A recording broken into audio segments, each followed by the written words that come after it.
Mallayya jewellers, Ottupara, Vadakkanchery. Phone 04884232666. RSS ദേശീയ നേതാക്കളുമായി കൂടിക്കാഴ്ച നടത്തിയ ADGP MR അജിത് കുമാറിനെതിരെ നടപടിക്ക് സംസ്ഥാന സർക്കാർ. പാർട്ടിയിലും മുന്നണിയിലും നിന്ന് ശക്തമായ സമ്മർദ്ദമേകുന്ന സാഹചര്യത്തിലാണ് നടപടിയെടുക്കാൻ ആഭ്യന്തര വകുപ്പ് കൂടി കൈകാര്യം ചെയ്യുന്ന മുഖ്യമന്ത്രി പിണറായി വിജയൻ നിർബന്ധിതനാകുന്നത്. അജിത് കുമാറിനെ ക്രമസമാധാന ചുമതലയിൽ നിന്ന് നീക്കിയേക്കും. പകരം ക്രൈംബ്രാഞ്ച് ADGP H വെങ്കടേഷിന് ചുമതല നൽകുമെന്നാണ് സൂചന. പരസ്യമായ നടപടിയിലേക്ക് പോകാതെ അവധി നീട്ടി നൽകിയാണ് അജിത് കുമാറിനെ മാറ്റി നിർത്തുക. അജിത് കുമാറിന്റെ അവധി നീട്ടി നൽകാൻ മുഖ്യമന്ത്രി തന്നെ നിർദ്ദേശം നൽകി. ഈ മാസം 14 മുതൽ 4 ദിവസത്തേക്കാണ് അജിത്തിന് അവധി നൽകിയിട്ടുള്ളത്. ഈ അവധി നീട്ടി നൽകാനാണ് സർക്കാർ തീരുമാനം. അവധി നേരത്തെയാക്കാനും ആലോചനയുണ്ട്. അജിത് കുമാറിനെ ചുമതലയിൽ നിന്ന് മാറ്റി നിർത്തണമെന്ന് പോലീസ് മേധാവി ഷെയ്ഖ് ദർവേഷ് സാഹിബും ആവശ്യപ്പെട്ടിരുന്നു.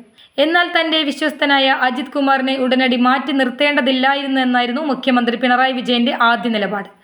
പക്ഷേ CPM സംസ്ഥാന സെക്രട്ടറി MV ഗോവിന്ദൻ തന്നെ അതൃപ്തി വെളിപ്പെടുത്തിയതോടെ മുഖ്യമന്ത്രിക്ക് വഴങ്ങേണ്ടി വന്നു.